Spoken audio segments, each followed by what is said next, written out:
दोस्तों आज की ये वीडियो आपके लिए बहुत यूज़फुल होने वाली है। आज की इस वीडियो में हम बात करेंगे डायनेमिक पिवट टेबल के बारे में। तो दोस्तों जैसे कि आपको पता है कि जो पिवट टेबल होती है वो एक्सेल का एक यूज़फुल टूल होता है जिसके थ्रू हम किसी भी लार्ज डेटा सेट को समराइज और एनालाइज कर सकते हैं। तो चलिए दोस्तों स्टार्ट करते हैं। तो जैसे कि आप देख रहे हैं मेरे पास ये एक बैंकिंग डेटा है जिसमें कि कुछ एजेंट्स के नाम है, उनके अकाउंट टाइप है और उनकी ब्रांच और उनकी अर्निंग्स वगैरह इसमें दी गई है। और मेरे पास टोटल ये 500 रिकॉर्ड्स है, ठीक है। और यहाँ पर मेरे पास एक सेकंड डेटा भी है सेम बैंकिंग का ही, ठीक है। तो अगर इस डेटा पर हमें अगर नॉर्मल पिवट टेबल क्रिएट करनी हो तो उसके लिए हम क्या करेंगे, सबसे पहले अपना डेटा सेलेक्ट करेंगे और उसके बाद हम प्रेस करेंगे ऑल्ट एन वी, ठीक है। आप पिवट टेबल के अंदर जाएंगे और अपना टेबल रेंज यहाँ से लेंगे, ठीक है। और अगर आप एग्जिस्टिंग वर्कशीट पर चाहते हैं तो उसके लिए आप एग्जिस्टिंग वर्कशीट चूज़ कीजिए और यहाँ पर हम न्यू वर्कशीट पर एक पिवट टेबल क्रिएट करते हैं, ठीक है। तो ये हमारी पिवट टेबल है और यहाँ पर हम मान लीजिए एजेंट वाइज टोटल अर्निंग यहाँ पर देखते हैं। तो आप एजेंट को सिलेक्ट कीजिए और टोटल अर्निंग को वैल्यूज़ में लेकर आइए। तो इस तरीके से आपकी एक बेसिक सी पिवट टेबल क्रिएट हो जाती है। बट दोस्तों इस पिवट टेबल के अंदर इशू ये होता है कि हमारा ये जो डेटा है इसके अंदर जब हम कोई भी न्यू डेटा ऐड करते हैं, जैसे एग्जांपल के लिए मैं अगर ये डेटा 2 इसमें ऐड करता हूँ यहाँ से कॉपी कर कर और इसको हम इसके नीचे डालते हैं और इसको हम पेस्ट कर देते हैं और अगर आप पिवट टेबल को रिफ्रेश करेंगे तो आपको ये डेटा जो है वो आपका ऐड नहीं होगा। वो ऐड इसलिए नहीं होगा बिकॉज जब आप पिवट टेबल एनालाइज में जाएंगे और यहाँ पर चेंज सोर्स डेटा पर जाएंगे तो इसके अंदर आपका रेंज वही है जो आपने पहले डेटा सेलेक्ट किया था, ठीक है। अगर आपको न्यू डेटा इसमें ऐड करवाना है तो उसके लिए आपको क्या करना होगा, उसके लिए आपको दोबारा इसमें जाकर और फिर से आपको डेटा सेलेक्ट करना होगा, ठीक है। तो उसी के लिए हम यहाँ पर एक डायनेमिक पिवट टेबल क्रिएट करेंगे, ठीक है। और डायनेमिक टेबल क्रिएट करने के लिए हम यहाँ पर यूज़ करेंगे ऑफसेट फॉर्मूला, ठीक है दोस्तों। तो चलिए दोस्तों स्टार्ट करते हैं, अपनी डायनेमिक रेंज बनाते हैं, ठीक है। तो स्टार्ट करते हैं इक्वल टू ऑफसेट, ठीक है। ऑफसेट फॉर्मूले के ये रेफरेंसेस होते हैं, ठीक है। तो इसमें रेफरेंस होता है वो पोजीशन जहाँ से आपका फॉर्मूला स्टार्ट आपको करना है, ठीक है। उसके बाद रोज कॉलम हाइट एंड विड्थ। रोज मतलब आपको कितनी रोज चाहिए वहाँ से, और कॉलम मतलब कितने कॉलम, और हाइट और विड्थ आपको क्या क्या रेंज चाहिए, ठीक है। ऑफसेट फॉर्मूले की दोस्तों मैंने आपको एक प्लेलिस्ट बना रखी है, अगर आप चाहें तो मेरे चैनल पर जाकर वो प्लेलिस्ट वगैरह देख सकते हैं, ठीक है। तो दोस्तों स्टार्टिंग पोजीशन हमारी होगी ये सेल, ठीक है।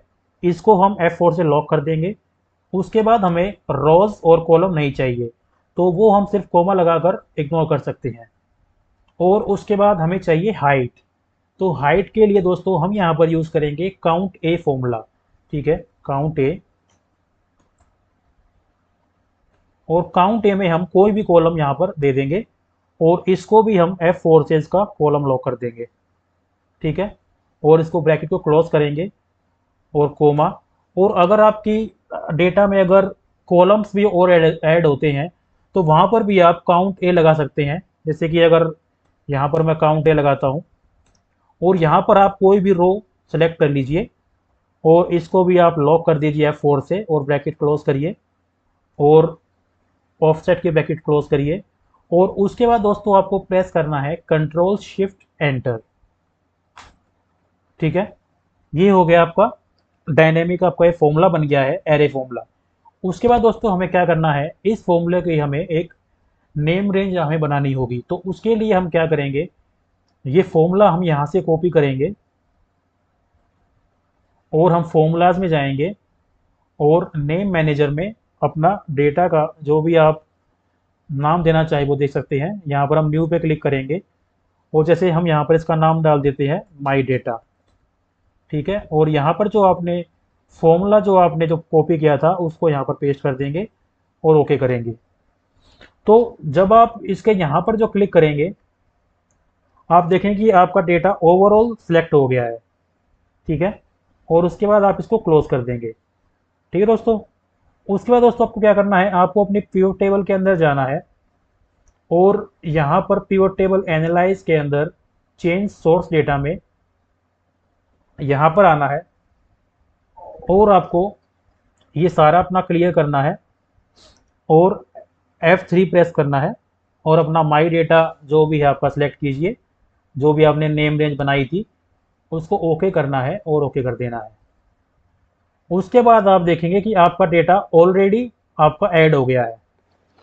इसके बाद आप जो भी डेटा अपना करेंगे, जैसे मान लीजिए अभी ये 1000 रिकॉर्ड है, अगर हम यहाँ पर सिर्फ 500 रिकॉर्ड चाहें, जैसे हम यहाँ पर A500 पर आना चाहें और इससे नीचे का डेटा अगर हम सारा डिलीट कर देते हैं और उसके बाद अगर आप अपनी पिवट टेबल रिफ्रेश करते हैं तो आप देखेंगे कि आपका जो डेटा है वो ऑटोमेटिकली एडजस्ट हो गया है।